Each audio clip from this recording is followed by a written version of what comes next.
साथियों, अपने पिछले वीडियो में मैंने आपको वैक्सीन के बारे में बताया था। साथ ही ये भी जाना था कि ये वैक्सीन कैसे काम करती है और मौजूदा महामारी के दौरान जो वैक्सीन आने वाली है वो आज तक के इतिहास में रिकॉर्ड टाइम में आएगी। दोस्तों, आज हम जानेंगे कि एक मेडिसिन की खोज कैसे की जाती है और उसमें कितना समय लगता है। नमस्कार दोस्तों, मैं सुनील स्वागत करता हूँ आपका फार्मेसी हब में।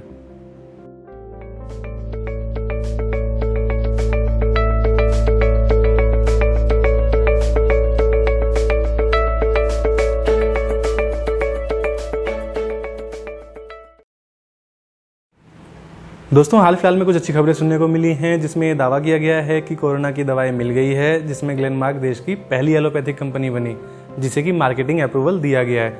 और जिस कंपाउंड से इसे ठीक करने का दावा किया जा रहा है वो है फेविपिराविर, जो कि फेविफ्लू के नाम से 200 mg के साथ मार्केट में आएगी। और साथ ही दूसरी खुशखबरी हमें पतंजलि की तरफ से मिली है जिसमें उसने दावा किया है कि उसकी कोरोनिल नाम की आयुर्वेदिक दवा 100% रिजल्ट देती है और साथ ही 0% डेथ रेट भी है, जो कि एक उम्मीद की किरण जगाती है। लेकिन जहाँ तक फेविफ्लू की बात करें तो इससे ज़्यादा उम्मीद लगाना अतिशयोक्ति होगी और जहाँ तक मेरा मानना है इस दवाई से ज़्यादा खुश नहीं होना चाहिए। अब आप सोचेंगे कि ऐसा क्यों कर, तो इसका जवाब मैं वीडियो के लास्ट में दूंगा। उससे पहले मैं आपको ये बताना चाहूँगा कि मेडिसिन बनती कैसे है और उस पर कितना समय लगता है। दोस्तों, अभी हम जानेंगे कि दवाई की खोज कैसे की जाती है, उन्हें कौन कौन से फेज से गुजरना पड़ता है और इसके लिए कौन कौन से नॉर्म्स फॉलो किए जाते हैं आप तक पहुंचने से पहले। साथियों, कोई भी दवाई बनाने के लिए पूरे वर्ल्ड में कंटिन्यू रिसर्च चलती रहती है ताकि हमें एड्स और कैंसर जैसी घातक बीमारियों का आसान इलाज मिल सके। फ्रेंड्स, जब भी कोई फार्मास्यूटिकल ड्रग्स मार्केट में आती है तो जो सबसे पहली चीज़ है वो है उसका लीड कंपाउंड, वो खोजा जाता है, जो कि ड्रग डिस्कवरी प्रोसेस के द्वारा होता है। इसको सबसे पहले प्री क्लिनिकल रिसर्च के द्वारा अंजाम दिया जाता है, जो सबसे पहले माइक्रो ऑर्गेनिज्म एंड एनिमल्स यानी कि सूक्ष्म जीवों और जानवरों पर किया जाता है। अगर इसमें ये सेफ पाई जाती है तो उस देश की रेगुलेटरी अथॉरिटी से ह्यूमन बींग्स पे ट्रायल्स की परमिशन मांगी जाती है। हर एक देश की रेगुलेटरी अथॉरिटी इस केस में अलग अलग होती है, जैसे कि यूएसए में FDA यानी कि फूड एंड ड्रग एडमिनिस्ट्रेशन और अपने इंडिया में CDSCO यानी कि central drug standard control organisation, जो कि हेल्थ मिनिस्ट्री के अंतर्गत आता है। प्री क्लिनिकल स्टेज में ड्रग को पर्टिकुलर डिजीज के अगेंस्ट चेक किया जाता है ताकि उसकी टॉक्सिसिटी, उसका फार्माकोकाइनेटिक्स और मेटाबॉलिज्म इंसानों में किस तरीके से काम करेगा ये चेक किया जाता है। और सबसे खास बात कि इसके दौरान ये भी चेक किया जाता है कि ये कंपाउंड कौन सी फॉर्म में अपनी बेस्ट स्टेबिलिटी, सॉल्युबिलिटी और बेस्ट रिस्पॉन्स देगा, जैसे कि कैप्सूल की फॉर्म में, टैबलेट्स की फॉर्म में या फिर एरोसोल इंट्रामस्कुलर इंजेक्शंस की फॉर्म में, सबक्यूटेनियस इंजेक्शन और इंट्रावेनस फॉर्मुलेशन की फॉर्म में। और इसी दौरान इसके डोज को भी फिक्स किया जाता है, जैसे कि मिलीग्राम या फिर ग्राम।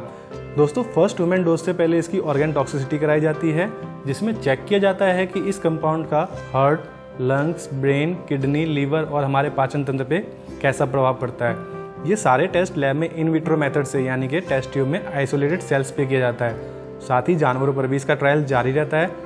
यहाँ तक कि सभी डाटा को एनालाइज करने के बाद रेगुलेटरी क्लिनिकल ट्रायल्स के लिए मंजूरी देती है। यहाँ ध्यान देने वाली बात यह है कि वैक्सीन के केस में रेगुलेटरी सबसे लास्ट में आती है, लेकिन मेडिसिन के केस में रेगुलेटरी क्लिनिकल ट्रायल्स की मंजूरी देती है। अगर रेगुलेटरी मना कर देती है तो ह्यूमन बींग्स पे मेडिसिन की जो है ट्रायल्स नहीं किया जा सकता। अगर बात करें क्लिनिकल ट्रायल्स की तो इसमें 3 से 4 फेज होते हैं। चौथा फेज कभी कभी स्किप कर दिया जाता है। फेज फर्स्ट में आमतौर पर कुछ हेल्थी वॉलंटियर्स पर किया जाता है और इसकी सेफ्टी और डोज को जांचा जाता है। इसमें करीब 1 से 3 साल तक का समय लग जाता है। उसके बाद आता है फेज सेकंड, जिसमें करीब 300 स्वस्थ लोगों पर इसका परीक्षण किया जाता है, जिसमें 2 साल तक का वक्त लग सकता है। अगर फेज फर्स्ट और फेज सेकंड में यह एविडेंस मिलता है कि ये सक्सेसफुल रही तो फिर फेज थर्ड को इनिशिएट किया जाता है, जिसमें अप्रॉक्स 3000 स्वस्थ लोग भाग लेते हैं, जिसमें बड़े पैमाने पे अलग अलग आयु और वर्ग के लोगों को शामिल किया जाता है।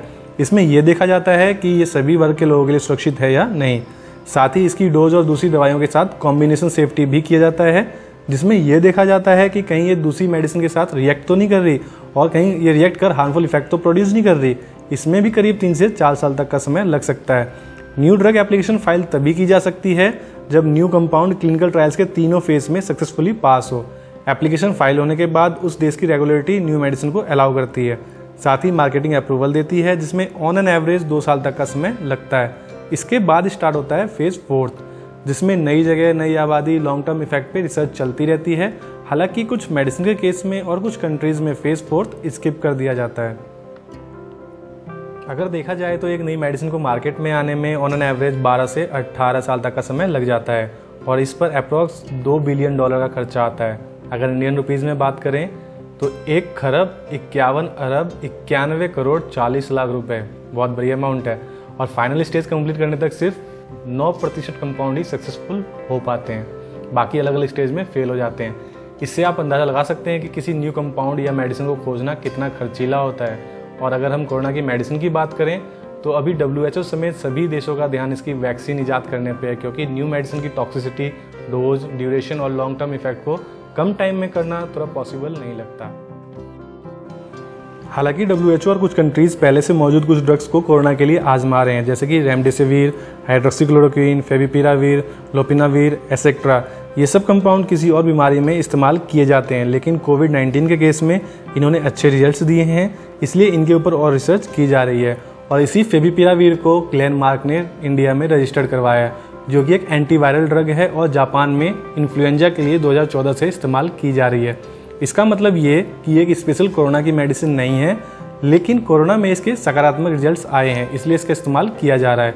हालांकि पतंजलि की आयुर्वेदिक कोरोनिल में एक उम्मीद दिखाई देती है, अगर आयुष मंत्रालय से इसको अप्रूवल मिल जाता है तो ये एक भारत के लिए गौरव की बात होगी, क्योंकि एक स्पेशल कोरोना ट्रीटमेंट को ध्यान में रखकर बनाई गई है और साथ ही इसका क्लिनिकल ट्रायल्स भी हुआ है। अब बस इंतजार है आयुष मंत्रालय से इसके अप्रूवल का, क्योंकि एक आयुर्वेदिक दवाई है, इसलिए ये आयुष मंत्रालय के अंतर्गत आता है और आयुष मंत्रालय ही इसको अप्रूव या फिर रिजेक्ट करेगा। आयुर्वेदिक दवाई होने के कारण इसका कोई साइड इफेक्ट भी नहीं होगा। कोरोनिल के अलावा और कोई ऐसी दवाई अभी तक नहीं है जो कि स्पेशल कोरोना ट्रीटमेंट के लिए बनाई गई हो। हालांकि चाइना एक नए कंपाउंड पे रिसर्च कर रहा है जिसने प्री क्लिनिकल स्टेज को पूरा कर लिया है और उसका दावा है कि ये इंसानों पे भी कारगर होगी और कोरोना संक्रमित मरीज को 3 से 4 दिन में ठीक कर देगी। अब उसका ये दावा कितना सही साबित होता है ये तो आने वाला वक्त ही बताएगा। दोस्तों, इस वीडियो में बस इतना ही। वीडियो अच्छी लगी हो तो लाइक जरूर करें और इसी तरह की नॉलेजेबल वीडियोस के लिए हमारे चैनल को सब्सक्राइब करें और अपने दोस्तों के साथ शेयर करें, ताकि वो भी इस जानकारी का लाभ ले सकें। साथ ही बेल आइकन को दबाना मत भूलिएगा हमारे लेटेस्ट वीडियो नोटिफिकेशन के लिए। मिलते हैं अगले वीडियो में एक नए टॉपिक के साथ, तब तक के लिए नमस्कार।